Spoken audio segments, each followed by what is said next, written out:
Jack's proven dexterity on stage and natural affinity for mime soon led him to a series of roles playing a variety of animal characters, a craft he used to support his acting studio, and one which gave him the distinction of being a noted animal player. I'd started with New Play Society. Maver approached me and he said, we have a very unusual role. If there was an unusual role, they would approach me. I'm also a mime artist. And they said, we want someone to play the goose, Priscilla, in this English panto. And this is going back a good 37 years, the first panto that's presented. And I was challenged, so I researched it. I went to Chinatown, and there was a Jewish poultry shop there, and there was a goose in the window, and it was cold winter. And I watched this goose move, and the goose got quite perturbed with my watching, came right up to the window, as much to say, what the heck are you doing? And then went on her merry way, and this was the basis. Eric Christmas was a tremendous help with the goose. Then I was asked to do it for Wayne & Schuster. We did an hour-and-a-half special, and then we did it on The Big Review, directed by Norman Jewison. And then another role came up with Jack Duffy called Look Ma, I'm Human, in which I played a dinosaur 8 feet tall with a 12-foot tail that danced. It was quite a stretch for the characterization. The Medhurst Studio of Acting earned a strong reputation and remained with the added success of the folklore group and Jack's own professional engagements. Then in 1970, Jack was invited to join the Ryerson Theatre School, where he taught movement and makeup. During his 10-year term at Ryerson, Jack directed a number of productions, some considered the most successful in the Institute's history. Interestingly enough, that one doesn't forget a Jack Medhurst production, in any way, shape or form.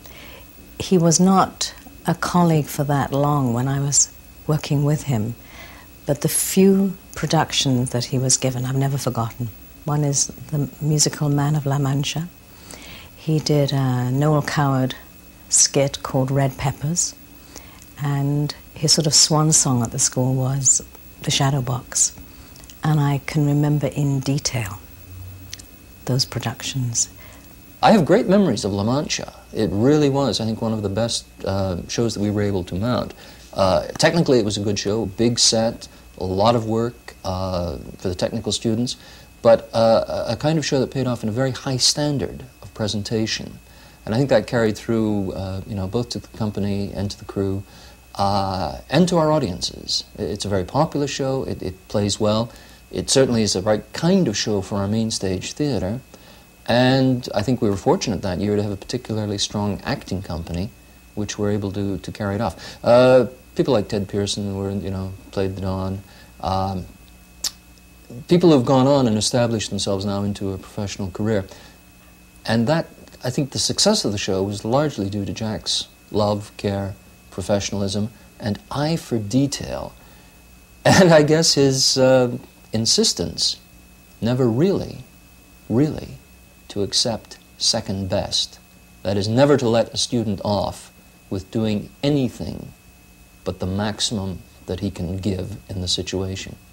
And that's what it's all about eventually, isn't it? Would you agree that you're a demanding director? I think there is a lethargy that it's all going to happen magically. It doesn't happen magically. It takes a great deal of ability. I often think of Kate Reid, and she was asked to return to do a show. She was at the height of the Broadway season. She's a well-established star. I respect her highly. She was asked to come back, and she came back to do Stately Mansions, and the director wasn't directing her, and she finally said, for God's sake, direct me. And he said, but you're an established star. She said, that is why I'm an established star. I need your help. I need your direction. And this is the way I feel. I don't think I was that demanding. My standards are very, very high, and I think their standards should be high, and we must set that example. Hence, we get a better production. He goes for the jugular. He doesn't let students coast along. He sets enormously high standards for them and expects them to achieve those standards, not only for themselves, but for him. His expectations have to be met. And I think it's not a popular way of teaching anymore. We tend to be nice to the students and pamper them along. But in anything as ruthless and cutthroat as acting, I think Jack had the right approach. You know, get on with it. You can do it. I want it like this. Not always a popular approach. Why did you leave Ryerson? Well, I was told by the chairman of the department, you know, there's one main problem with you. And I said, oh, really? And what is that? Thinking of many problems. They said, the problem with you is you're just too professional. And I replied that I felt that we were training the professionals of the future in Canadian theatre, and that is why I will always maintain those high standards of professionalism. That I will never change as long as I live. Jack Medhurst left Ryerson after 10 years and opened a school of makeup for the performing arts. In the profession, he's known as Mr. Makeup, freelancing in theatre, film, and television. Between assignments, you can find him here in his studio on Yonge Street, teaching his craft.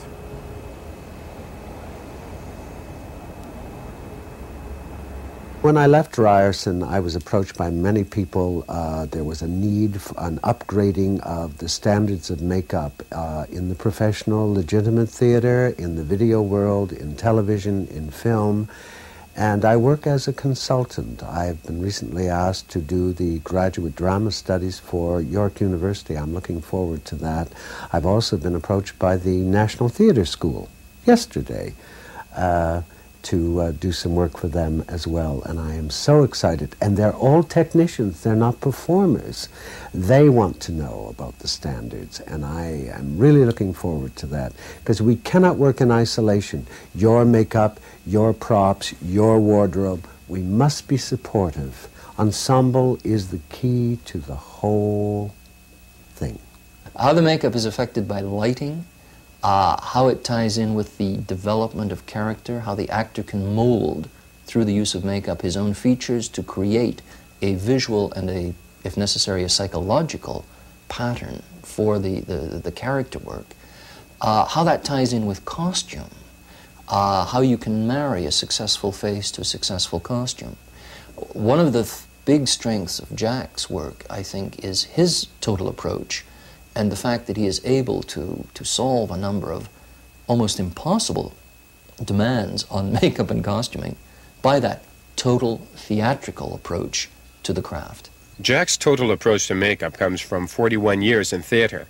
Yet at age 58, Jack admits he plans to move from behind the stage to the footlights and perform again. I'm starting plans for a one-man show. I would like to resume my acting, and I would like to resume my directing. I've been locked into makeup for a good number of years. I won't totally discard in any way, because I think there is a need, and if there is a need, I'm interested. Have you a play in mind? Yes, there's one that I identify with. It's called Swan Song by Chekhov. And I'm most intrigued with it. It was to have been originally directed by Mrs. Goulding, but unfortunately because of illness, she wasn't able to work on that project.